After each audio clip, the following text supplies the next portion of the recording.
Hi there, everybody. My name is Jeremy York, and I am filling in for Rick tonight.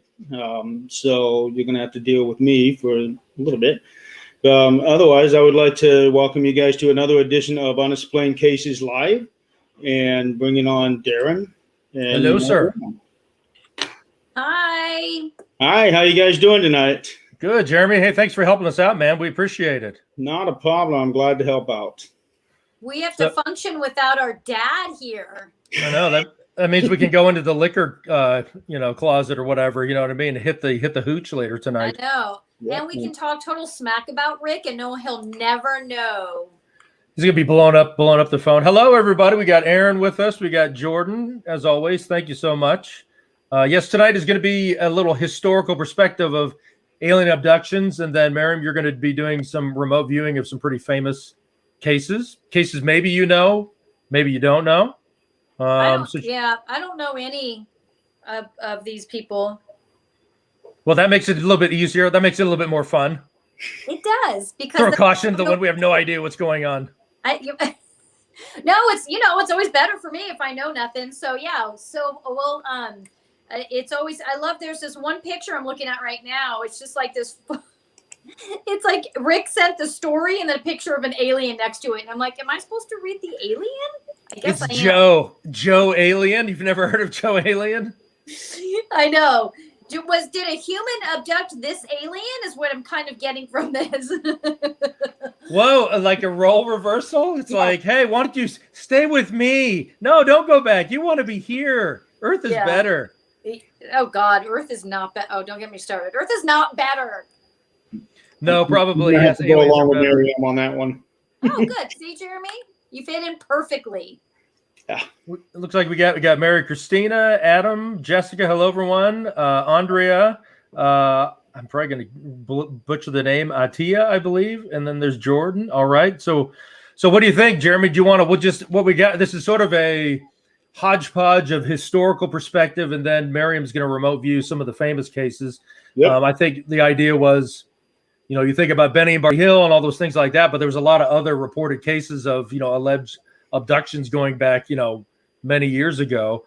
So what we can do is I can just kind of follow you because we've got some pictures on some of these, and I know that I've written some a little bit of historical background to let people know about these things. So if you want to fire it up, man, I told Miriam that I probably have no voice by the end because I have so much stuff I have to read tonight. It's like I put together a dissertation or something of alien abductions. I'm going to get like a PhD after this. Okay, well, let's get the first page up and running here. Let's get crazy. Let's get nuts. I mean, this is maybe what we could do if it doesn't freak you out, Jeremy, is we could do just like so you aren't just reading the whole thing and putting everyone to sleep. We could. Hey, now wait a second. No offense. Why don't we do like a one historical, then do one photo, then do a historical, then do a photo? That way, at least it gives you a break from reading. Of course. Is that now? Are you able to do that, man, with the deck though? I don't know if you can jump around like that or. Yeah, maybe we can't. Well, I can just show the slides on the screen here. I just got I got my notes, so I can just go through it. So, okay. Okay, so let's bring on the first one here. I'm just going to get started. I don't know if you guys can see this. Dun, dun, dun. A history of alien abductions, unexplained cases live. All right. You like that? That was really good, Darren. In the beginning, it was the best of times. Okay, so the audience can see some of this information. I guess, matter of fact, we can just go with this. That all right. At least one case of actually, let me go. I'll go to my. Let's go to mystery airships. Ooh, phantom airships are a class of unidentified flying objects, best known from a series of newspaper reports that go with what you guys are seeing, originating in the western United States and spreading east during late 1896 and 1897. I'm sure people were kind of freaking out about that. Now, during this time, that guy, Colonel H.G. Shaw, say that 5 times, was the first person reporting an attempted alien abduction. Miriam, you don't have a picture of him, but if you channel Colonel Shaw, this is apparently the first published account of explicitly extraterrestrial beings attempting to kidnap humans into their spacecraft. Colonel Shaw claimed that while driving his buggy, his horse and buggy, let's hit it, through the countryside near Stockton, he came across what he thought was a landed spacecraft. Can you imagine that? 1896? You're like, what the holy hell is that? Shaw described it as having a metallic surface which was completely featureless apart from a rudder and pointed ends. He estimated a diameter of 25 feet, said the vessel was around 150 feet. He said, okay, here we go, Miriam. He claims that 3 slender, 7-foot-tall apparent extraterrestrials approached from the craft to his buggy while emitting a strange, how do you even know what this means? It was emitting a strange warbling noise. What the holy hell is a warbling noise? Shaw said the beings examined his buggy and then tried to physically, I'm sure they looked at this thing. He's like, what the hell is this thing with the horses? Then they tried to physically force him back into the airship. According to Shaw, they gave up, realizing that they lacked the physical strength to force him aboard. So I guess. Wait, there was 2 aliens, or there was 3 tall aliens, 7 foot, and they didn't have the strength to man one dude? Says according to Shaw, they gave up, realizing that they lacked the physical strength to force Shaw aboard. Yes. So, okay, even without a picture on this one, the Colonel probably is full of it. I mean, first of all, the guy's got a horse and a buggy. So, I mean, unless he was, think about it. 3 7-foot tall aliens. First of all, you would be freaked out by what you saw. So you wouldn't be on your game as far as, of course, ass.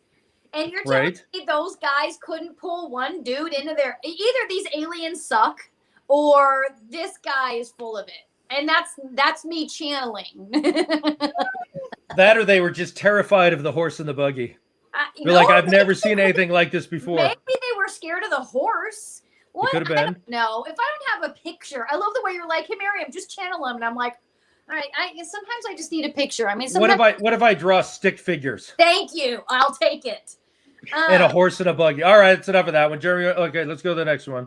Okay, I'm gonna go to a picture one here. All right, where are we going to? All right. Let me work my magic now. So we're going to Antonio Villaboros. Okay, the Brazilian farmer claimed to have been abducted by aliens in 1957. He says he was plowing his fields when he saw what he described as a, quote, red star in the night sky. Oh, you're going to love this one. According to his story, the star approached his position, growing until it became recognizable. Thank you. I'll take it. It was a rough, circular, egg-shaped aerial craft with a red light at its front and rotating top of it. The craft began descending. Okay, like yada, yada, yada. Okay, try to get him in there. It says, okay, he was seized by tall humanoids who were wearing gray coveralls and a helmet who took him on the ship. He says that he was stripped of his clothing, of course, and covered from head to toe. This is PG. With hold it. We're going to push it to a little PG-13 here. So they slapped him with some of this gel. This is going bad. It's going to get even better. He was led into a semicircular room through a doorway that had strange red symbols. Okay, in the room that took samples of his blood from his chin. Ouch. After this, he was then taken to a third room and left alone for around a half an hour. How you would even know that. Right. During this time, some kind of gas was pumped into the room, which made him violently ill. Shortly after this, he claimed that he was joined in the room by another humanoid. This one, however, was a female, very attractive, and she was naked. Cue the porn music. Bow, chicka, bow, bow. No. They allegedly had sex. Hold on. They had sex. He believes she was going to raise his child in space. Oh, my God. Please don't make me channel this. Please. Come on, Bo. After doing the deed, I wrote that. He was then given back his clothing, taken on a tour of the ship. When he attempted to take a clock-like device as proof of his encounter, they basically kicked him off of the ship. And somewhere out there is his space baby. Okay. So this is what Rick does when he's not here. He sends these ridiculous stories to us, and he's like, oh, yeah, see if you guys can handle the show without me. Don't send Space Sex 1999. Yeah, I can't. Please don't make me read that, dude. I mean, oh, my God. We want to thank Mary. Dad's already yelling at me. Mary, hello. Jennifer, if you're going to stick around this, God bless you for watching this. Courtney. Rick, thank you for watching the show. Who else am I missing up here? It's alien porn. Who wouldn't watch it? Who doesn't want alien porn? I mean, come on. It's what the kids are all watching nowadays. Can you get anything off of... Oh, my God.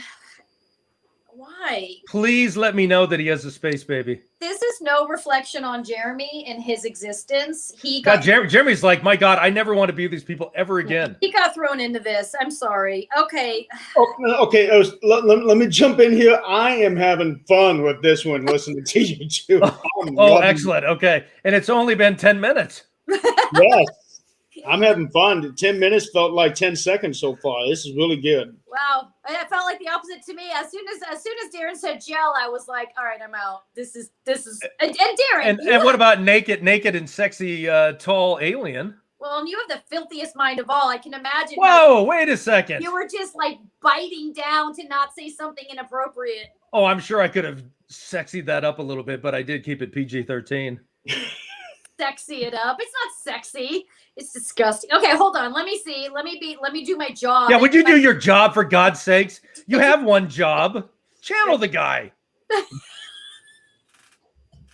I don't know. That was so funny. Shut up and channel the guy, you idiot. Okay. I can't. Please don't make me look at some sex thing in the alien world. Okay, hold on. I'll be serious. It was a loving relationship. Come on.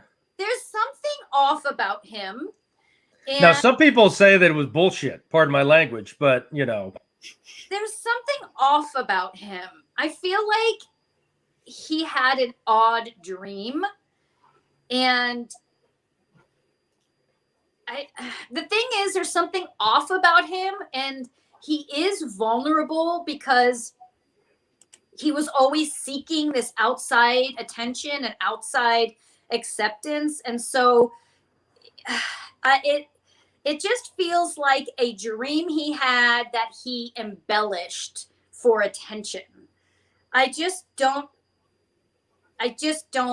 feel like it was what he said it was. I just don't. And I know that, I think the whole point of this wasn't to cry BS on them all, but I don't totally buy it. The guy was a little off, and he was, I don't feel looking for attention, maybe, you know. Yeah, I feel like he had a dream that was odd, and he just magnified it. That's what it feels like to me, because he's like it's like his emotional maturity stopped at like 9 years old. Something happened at like 9 or 10 years old, and his emotional maturity was stunted. And he's just been seeking attention ever since. Nice. Poor guy. Okay. Poor guy. All right. What do you got next? Fire something else at us, Jeremy. Just surprise us, Jeremy. Surprise us. This is kind of like Alien Abduction spinning wheel or something like that. It's like, okay, let's fire it up and see where we're going next. Let's do that. Yes, New Hampshire. Let's do this one. All right, Fred Reagan. No relation to the president, I believe. Let's see. What did Fred Reagan do? Fred Reagan. Okay. The Georgia Stock sighting was an extraterrestrial sighting that took place in July of 1951. The witness, pilot Fred Reagan, was flying his Piper Club over Georgia when he felt a mysterious force pull his plane upward, crashing it. Oh, this is an interesting one. Crashing it into an unidentified flying object. He found himself inside a strange craft. He encountered three entities. Why is it always three? Roughly 3 feet in height, which he likened to giant metallic stalks of asparagus. God, okay. The hovering creatures, or perhaps robots or asparagus stalks, apologized to him for the accident. Hey, my bad, bud. Gave him a quick medical exam and informed him that he was now cured of cancer, which he never knew he had. I want his health benefits. Whoa, wait a second. It doesn't work out so well for Fred. Fred was eventually found unconscious in a field without so much as a scratch, the wreckage of his plane nearby. Its engine was buried almost 6 feet into the ground, having fallen thousands of feet. Can you imagine seeing that? Reagan reportedly died of a brain disorder not long after his alleged encounter with the UFO. So it's like, hey, you're cured of cancer, but you know, you get an aneurysm and you die a year later. It's like, I mean, come on. I know, but think about it. I mean, whatever health benefits that guy had, I want them, because if they're able to cure you of cancer, I mean, you got that. Honestly, that felt very, when you were reading it, I was like, that happened. Okay, so you're picking something else. Okay, yeah, all right. I wish I had a picture of him, Rick. But we'll assume that you couldn't find one. But his experience felt real. I love the way the aliens were like, sorry, my bad. My bad. Oh God, we crashed. Sorry, we crashed into your vehicle, eh? Yeah, Canadian aliens. Interesting that they said I feel like they didn't say you had cancer. I feel like that was his interpretation. They said something to him and he didn't remember it or interpret it correctly. But honestly, that feels very real. Okay. All right. Excellent. You want to try and find a little picture activity here? The wheel again. I like spinning the wheel. Wheel. The alien abduction wheel. That wasn't a very good spin. Okay. No, this is an interesting story. I gotta go down here a little bit further too. Bear with me. It's not Travis. It is okay. Audrey and Debbie Hewins, I think is how you pronounce it. Abductions. They not only claim that aliens exist, but that alien abductions due to after experiencing them. According to Audrey, in 1979, when she was 5 years old, that was her first abduction. She remembers seeing a bright blue light coming into her room and the door would open. There would be a foggy kind of misty light shining through the entire house. That is when the two figures would come in. Though the twins refer to these entities as the bald men, what they have described to people willing to listen closely resembles what ufologists have dubbed alien grays or simple grays. Grays are alleged to be a type of extraterrestrial being that is human-like in form, gray-colored, and with an enlarged hairless head. Now, Audrey says the aliens started doing experiments on them at 12 years old. She claims the visitations happened into adulthood. The sisters also claim to have been taken into crafts and seen their house from above. Wow. These beings are not from here, is what they say, and are able to erase their minds, only leaving bits and pieces of memories of their experiences. So why did Audrey decide to tell her story? Well, she claimed that after a non-human entity saved her from drowning in the ocean, she was inspired to dedicate her life to openly discussing her alien abduction experiences. So we're talking about multiple events with the twins here. They're very much real, and honestly, we should get them on the show. I would love to be able to. I agree. Yeah, that'd be something. Yeah, I mean, their stories are. I mean, it's real. I mean, I think the question is, when they started to do the experiments at 12 years old, was that because of their physiological changes as women, or I'm just wondering. I kind of want to. I wonder if. In a way, I kind of want to reserve this and talk to them personally because I have a lot of questions for them before I were to dive in. But because I'm getting the feeling that the experiments weren't scary or painful. Okay. It was just maybe odd. And yeah, I feel like I'd like to talk to them. I mean, it's all it's all true. Everything she's saying is true. So what was I was going to go what about saving her from drowning in the ocean? Mm-hmm. I mean, is that legit then? Mm-hmm. These two are very authentic. Mm-hmm. They would be excellent guests then. Okay. All right. Sounds good. All right. What are you thinking, sir? Charles Fort. Where's Charles Fort? This should be an interesting one to find. We're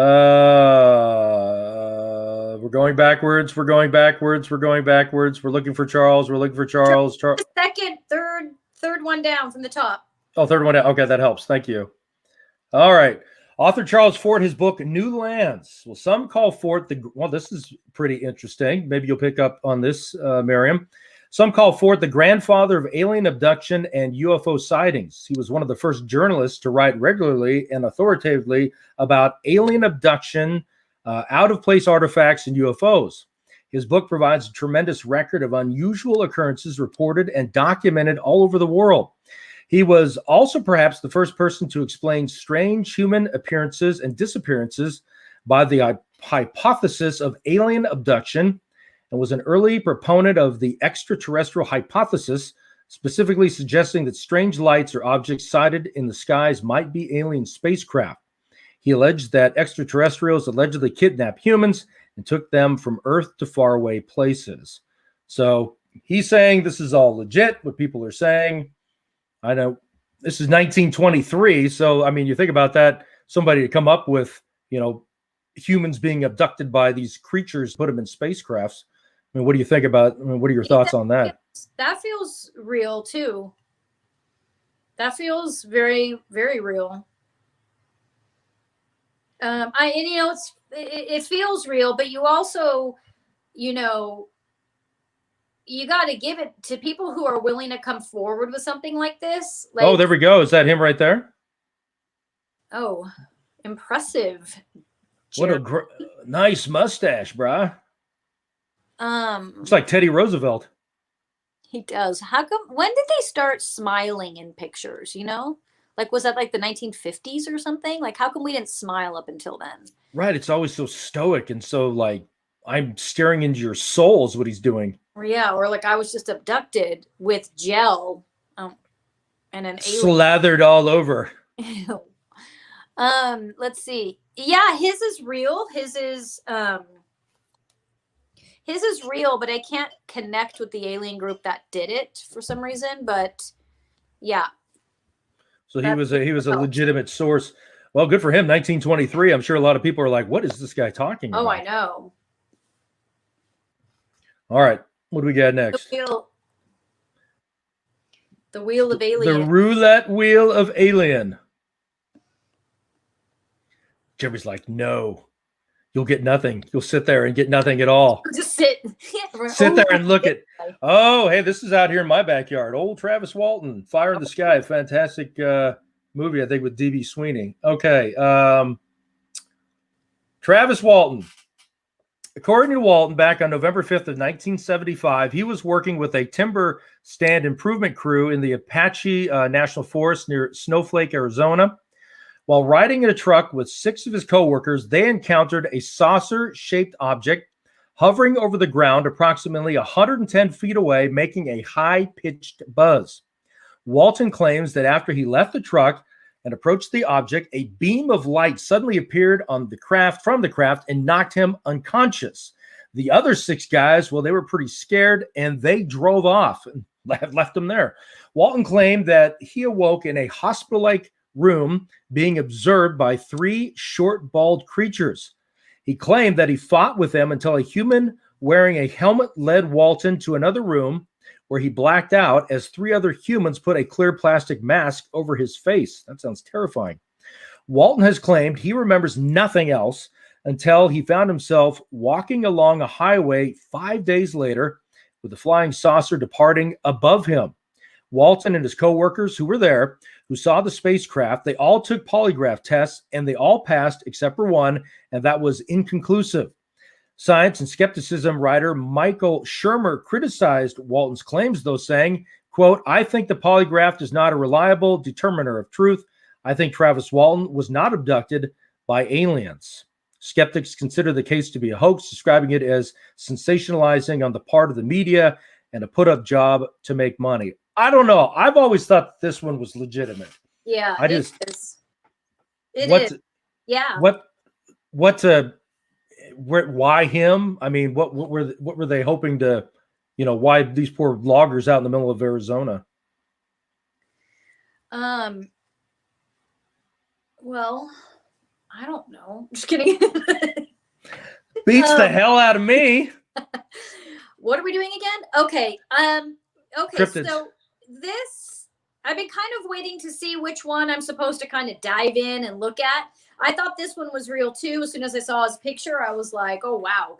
Yeah, I didn't think it was. I mean, it is.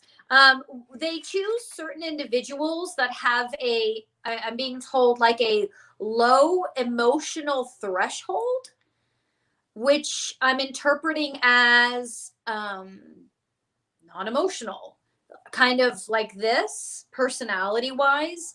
They are able to, aliens have, most alien groups have the intuition. They use their intuition the way I keep lecturing everyone to use theirs.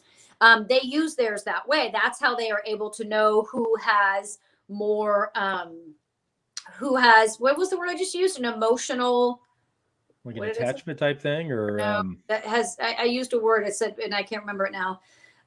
They're wiping because you were abducted. That's why. They're already cleaning my You've lost about an hour right now.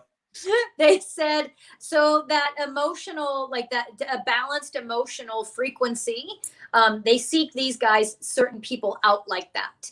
And not in a creepy seeking them out way, because not all these groups are creepy and weird. They are interested and curious, obviously. But that's why they chose him. I'm asking why. So again, humans have created this concept of time, past, present, future. But in when you are utilizing your intuition and you are utilizing your higher consciousness as a tool and as a life form, which is what alien life does, they aren't as encapsulated in the human body as humans are. Humans are a much lower form of awareness than most alien groups. And so time isn't this, oh my God, they're not like, we just had him for 5 days. It's just not the same thing. So there isn't this awareness of how long they keep somebody. It's not a pro or a con or a good or a bad. It just is. What about like the experiments that they were doing? Did they? Yeah, so experiments right now, what I'm being told, and I'm not saying this applies to all alien groups or alien families. This is just this specific situation. I love aliens. Oh, they're so cute. I mean, who doesn't? They're like, they just said, they were like, they're just trying to understand humans, because humans have, why do humans have the lack of awareness that aliens have? Why do humans have, they're like asking me that, like, why do humans have, and I'm explaining to them right now, like, it's because of what I just said. We don't utilize, I do, but most of the world doesn't utilize their intuition and their higher consciousness, and they don't know how to manipulate and use energy the way you all do. So for humans, they see this body as a restrictive, very, physical, tangible. If I can't see it, it's not true. If I can't touch it, it doesn't exist. Whereas your alien groups tend to, you utilize energy, so you don't carry the emotional, it's like we're emotionally stunted compared we're not like deep enough. The plane, we're superficial a little bit. We are, you all just choose to not be.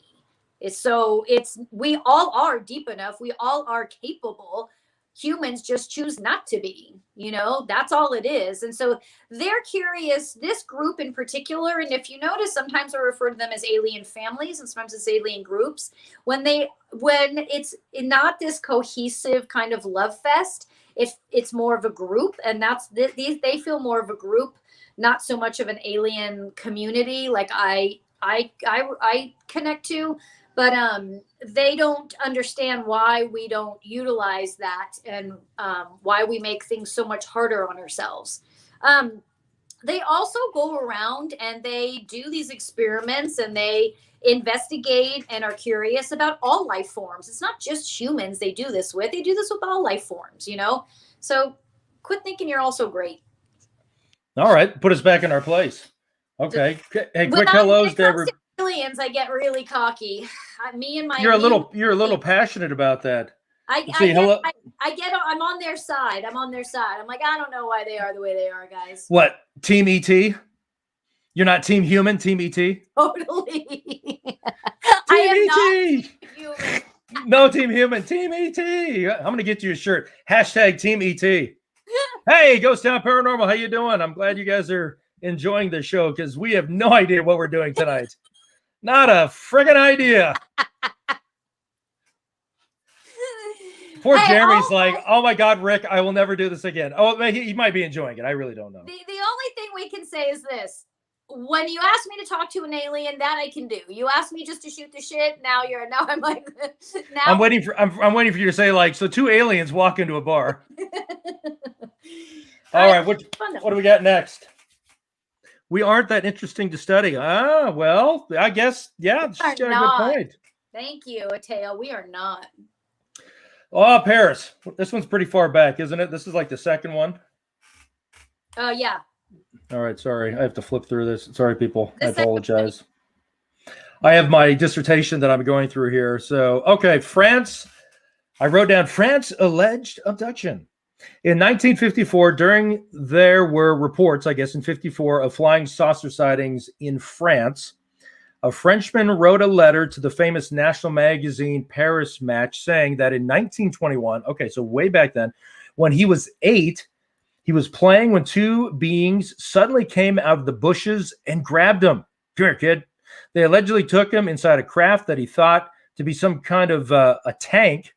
He could not resist and even said that he seemed to have been deprived of the will to resist. Oh. He was inside. Resistance is futile. He was inside the craft. He began crying. Aww. He said the beings were affected by the cries, and then the ceiling opened in the cabin, and the boy found himself outside on the ground. Maybe they're like, oh, we're so sorry.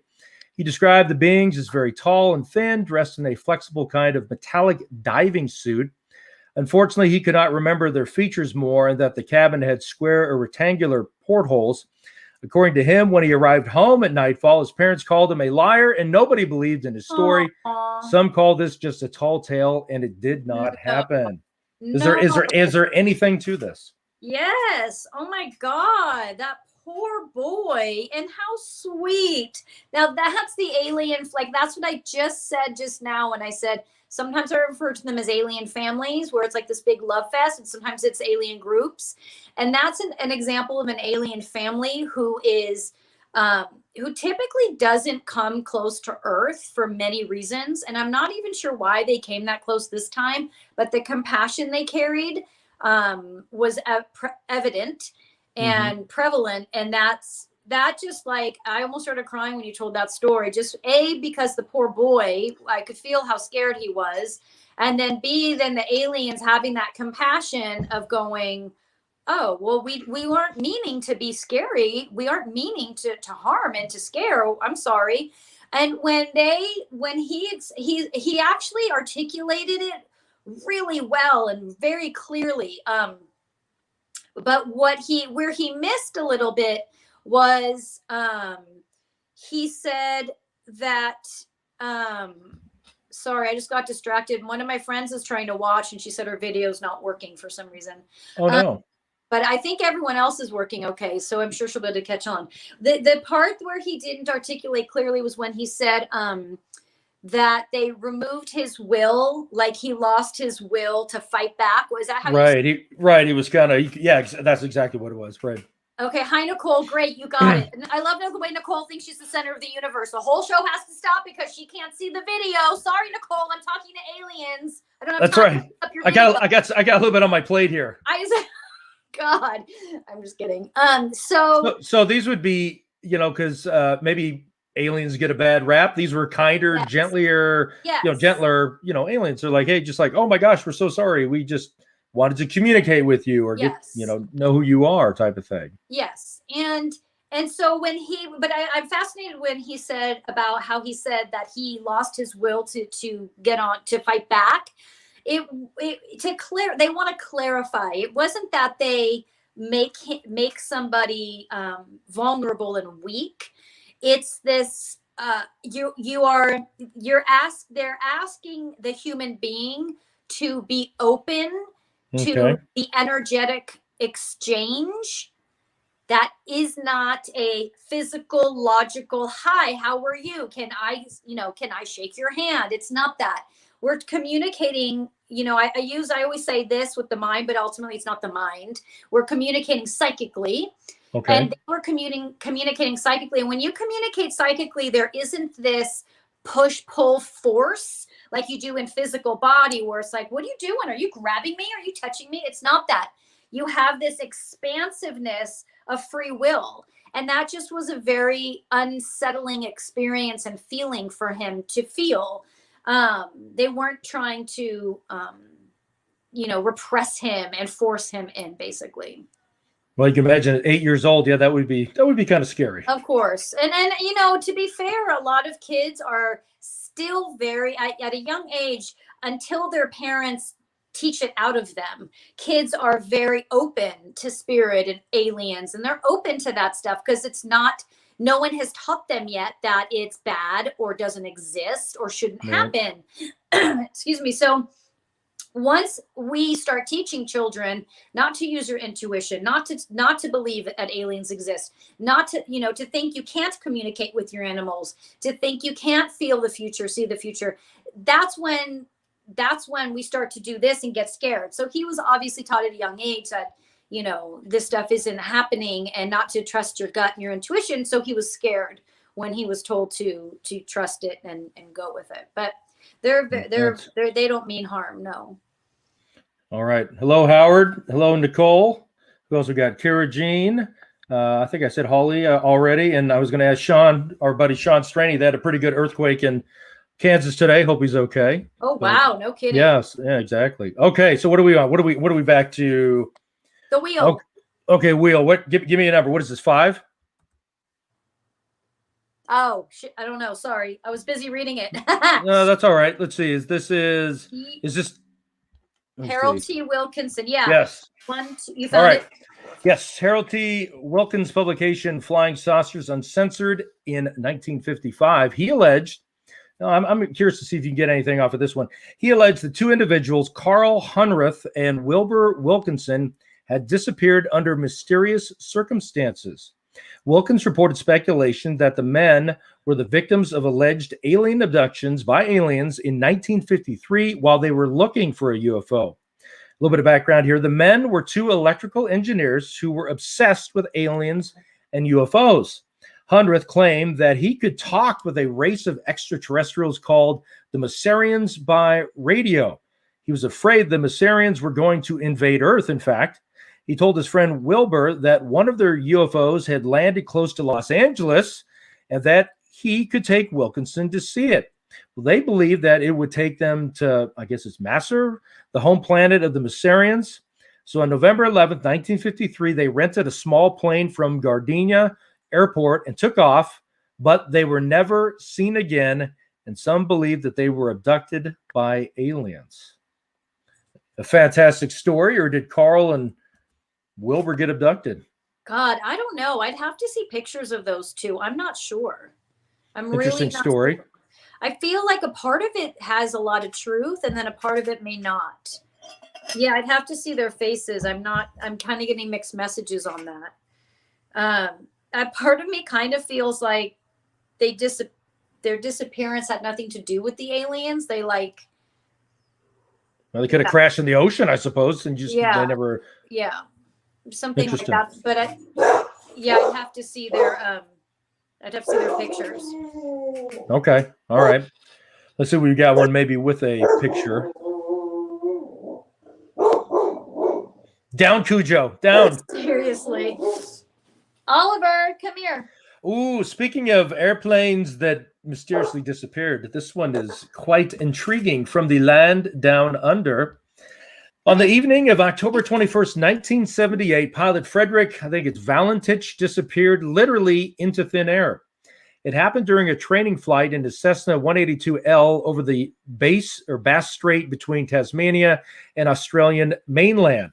The pilot, Valentich, was described as a flying saucer enthusiast. The 20-year-old informed the air traffic control tower that he was being accompanied by an aircraft about 1,000 feet above him, and that his engine had begun running roughly. He was flying at 4,500 feet at the time. His final report, it's not an aircraft. And there were allegedly UFO sightings in Australia the night of the disappearance. Ufologists have speculated that extraterrestrials either destroyed Valentich's aircraft or abducted him, asserting that some individuals reported seeing an erratically moving green light in the sky and that he was in a steep dive at the time.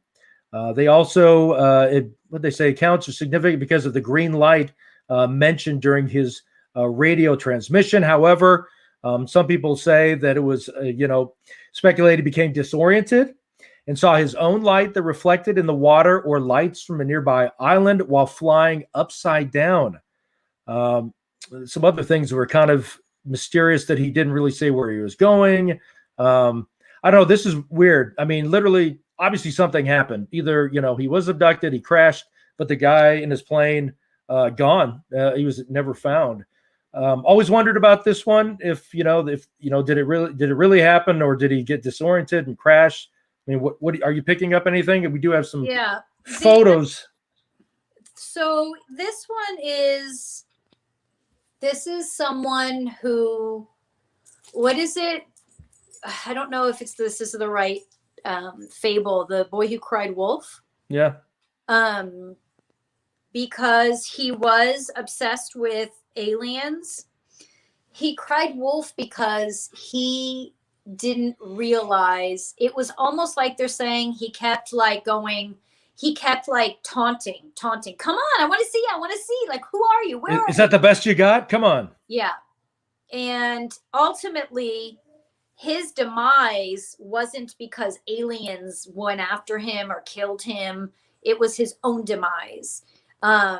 He did have real experiences. He did communicate with aliens. He did have these experiences, but he became very obsessed with them. And then that line began to gray on what's real and what's his obsession. Mm-hmm. And he was his own demise ultimately. Sad, really sad story. All right. On that uplifting note,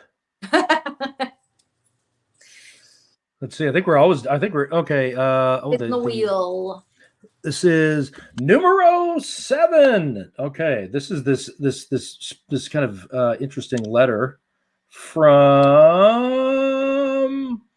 I wrote not much information on this. Army soldiers encounter a 1958 letter to the National Investigations Committee on Aerial Phenomena, NICAP, asserted that 2 U.S. Army soldiers encountered bright red lights near their base. The soldiers had a strange sense of disassociation and found themselves in a new location.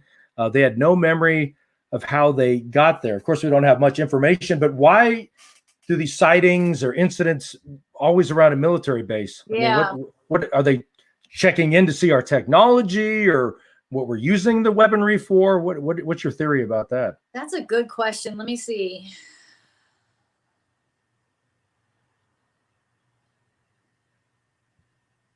Oh, I don't know that I want to say this.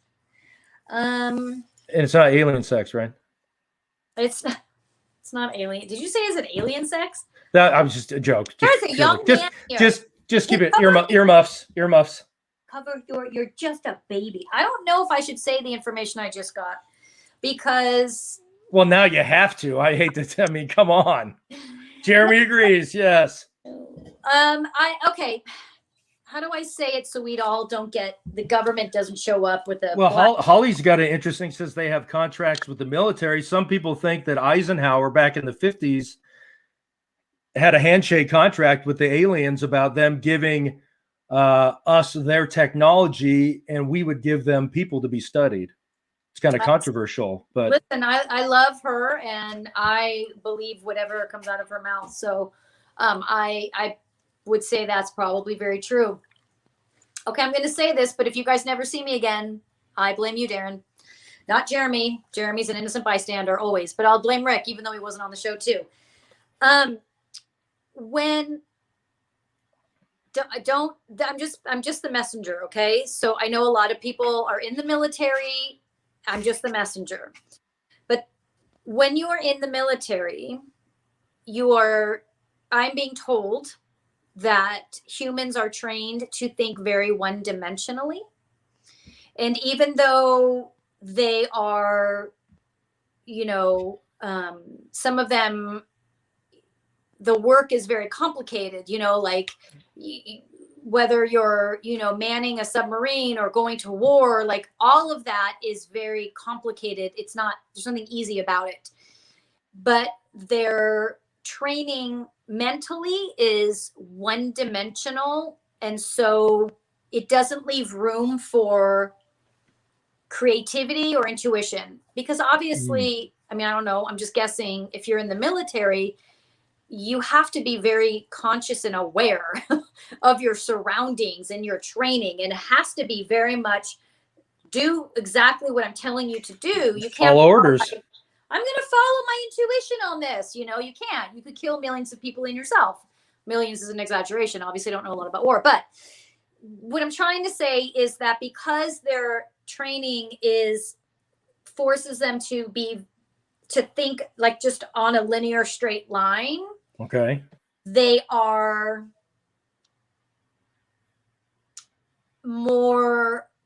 they're able to somehow access more information.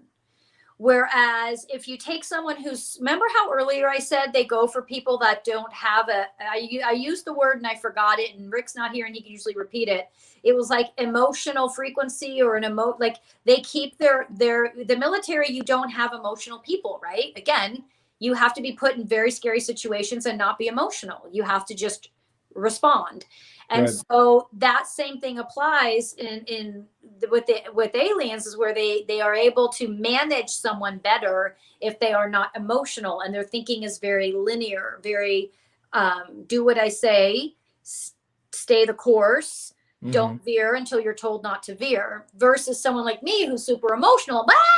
They'd probably just be like, dude, get her out of here. Like, she's insane, So I'm not trying to insult. I'm trying to say, like, I'm not insulting anyone who's in the military. I'm just simply saying your training makes you actually more impressive to aliens than me. Interesting. Okay. All right. That's cool. All right. Sean brought up a good point that Eisenhower, I had mentioned that about the whole contract, suddenly had a flu while golfing in Palm Springs. He disappeared for a few days. The alleged story goes that he was actually flown to Groom Lake, Area 51, and was briefed on the government contact with aliens. And I believe Eisenhower's granddaughter or great-granddaughter has confirmed some of that. So I don't know. It's kind of interesting. Sure. I'm sure it's not, I know it sounds shocking, but doesn't it seem? Well, yesterday here in Phoenix was the 24th anniversary of the Phoenix Lights. Tens of thousands of people see this, V craft or whatever, Oh, it's flares is what the military says. Yeah, flares traveled like 200 miles. No, I don't think so. That's not exactly what happened. Right. But we'll have a cool episode on that coming up soon. All right, what do we got next? Oh, yes, the Berkshire. Matter of fact, somebody was actually referenced this. I think I saw this on Unsolved Mysteries, too, if I'm not mistaken. Berkshire County, Massachusetts. Numerous residents reported seeing a UFO on September 1st of 1969. They reported seeing spotted lights above, I think, Sheffield. Thomas Reed and his family were driving from Ski Butternut in Great Barrington over the Sheffield Bridge when they noticed a bright floating object near their car. They felt what Reed describes as a change in pressure or an electromagnetic field. A dead silence fell, the light grew brighter, and they found themselves somewhere else. The Reeds say they were taken and later returned by the UFO. Matt and Thomas Reed say they have had 4 encounters with aliens since. 3 of those encounters were in the 1960s with their grandmother and mother. The 4th was in 2009 when Matt was in Indiana. Since 2006 alone, according to the National UFO Reporting Center, there have been more than 1,800 reports of unidentified flying objects in the sky since 2006 in Berkshire County. Thomas Reed, pretty famous guy. I've seen him in several interviews. Obviously, his family experienced something and continued for a while. What the heck do you think happened there, Mary? Yeah, that feels very real. I'd have to see the lights to really get into what it was, but it feels very real. Hold on. Well, and yeah, maybe if you can ask why that area. I mean, there's so many sightings there. What in Berkshire is so important?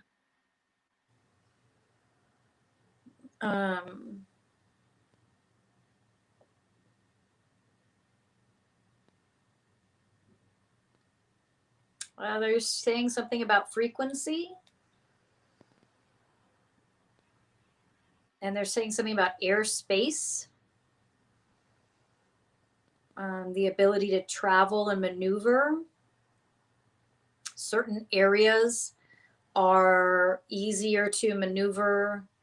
There's something about airspace. It could be something like our aircrafts, that energy or whatever radars we use or something interfere. Whereas when they go certain places, they don't have that type of interference. That's all. It's not so much always about having others see it.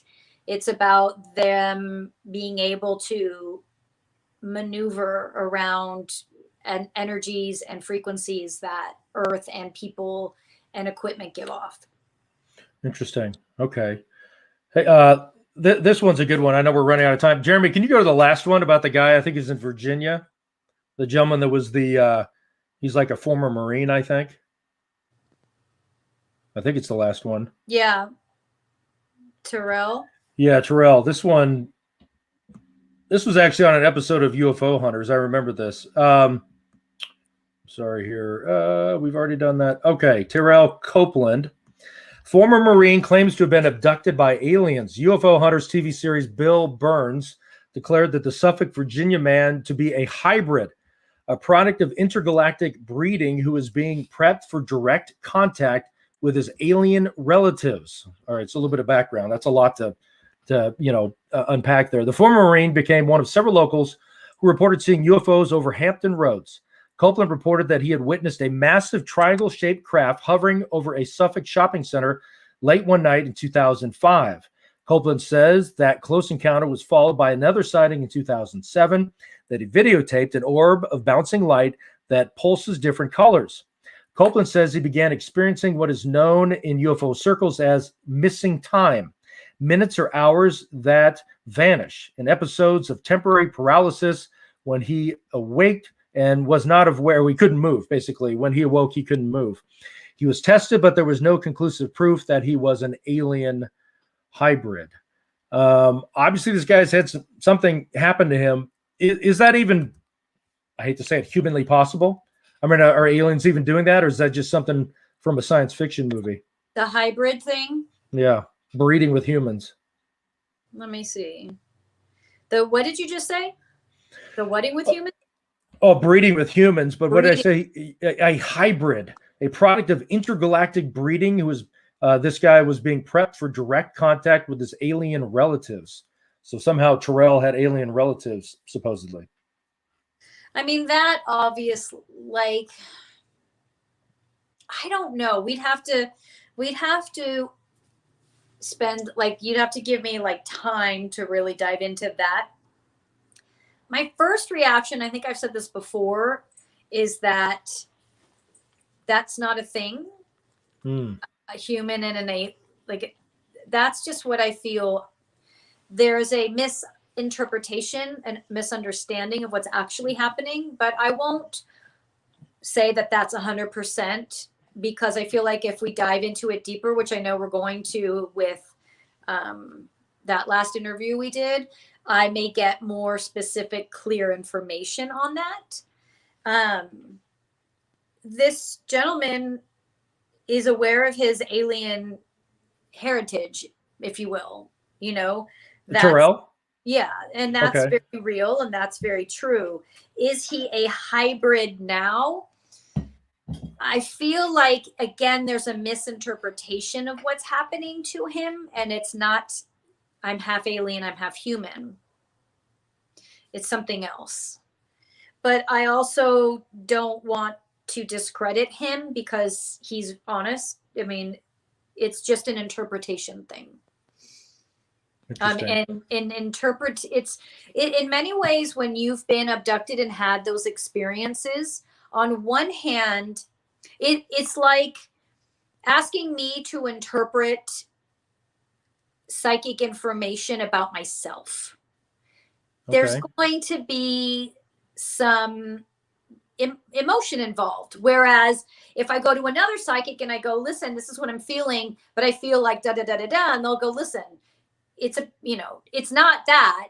it's this, and you're feeling, because I'm involved, it's me, so you want it to be a certain way, you know what I'm saying? So you interpret things a certain way, and it's not on purpose, it's just you're the one involved and you're interpreting it from your perspective, and your perspective tends to be from the logical mind. And especially if you're being abducted or you're having these experiences, if your experience and interpretation is solely from your logical place, you are going to say something like half human, half alien. If you are able to interpret it from an intuitive place, you may not interpret it that way. You might, I don't know, 100%. That's just what I feel right now. I feel like there's an interpretation gap, because if it happens to you, you obviously have emotion involved and fear and all these things, and that's going to change the experience. Whereas if someone was watching it from the outside, they might interpret it very differently if they're allowing themselves to communicate with their intuition, experience it with their intuition. They have no fear. It's not happening to them. Does that make sense? No, it does make sense. I'm not dismissing him by any means, because he's on it. It's But just, the whole hybrid thing is kind of like, not really. there's something to that, for sure. I think it's an interpretation of what that actually means. What And that means, I'd want to dive in deeper, get some more pictures of him, and maybe get him on the show sometime. That would be a fascinating conversation. And then I would just kind of get in there and not come out for a while until I can interpret it clearer, you know? Right. Well, hey, we're coming up against the clock. Hey, Jeremy, we're going to bring it back in here, bud. Why don't you, do you have any questions for Miriam at all? I was just curious what your thoughts about alien abductions are. I haven't really studied a whole lot about alien abductions, just at the Barnie Hill and the Travis stories are really the only ones that I know of. I look more into the ancient astronaut theories. So I like to go into the stories about the possibilities that we have been visited from way back in the ancient past. That's probably true, Miriam, right? I mean, they've been coming here for what, thousands, hundreds of years? I mean, for forever, right? Yeah, I mean, it's alien, meaning are alien visits new? No, is that what you're like asking? back to like the pyramids. I mean, going like, way long time ago, the Romans, that type of thing. Absolutely. Why do you think they keep coming back? Well, I mean, again, it's just like I said earlier, it's this fascination with all life form. It's not just humans, and all life forms evolve. And so we're always evolving and changing. So there's, we look different now than we did in the 1900s, so there's always something new, and same with other life forms, they evolve, so there's always something different. Okay. About, if you can do it in 30 seconds, why, when they pick somebody, why? I mean, why have I not been abducted? Of course, later tonight it might happen, but it's just something I don't have what they're looking for. I don't know. That's a really good question, and I don't know if I could answer it in 30 seconds or less. I'd have to ask them and get that clarification. It's a great question. I think I'd have to ask them to get more clarification on that. All right, awesome. But I could say, based on everything we just said tonight, you are more of an emotional person, and they kept talking about having that emotional frequency be really like this, and you are more emotional than not. So I know I wear my emotions on my sleeve. You do. All right. Well, sorry, that was a great show, guys. I thoroughly enjoyed it myself. Thank you. We didn't scare you off in the first 30 seconds. I think we were both a little concerned about that. It takes a lot to scare me. All right, awesome. Well, hey, thanks to everybody for joining us. If Rick still likes us and he still considers us a friend, I guess he'll be back with us next Sunday night. Same bat channel, same bat time. I'm not sure exactly what we're going to be doing.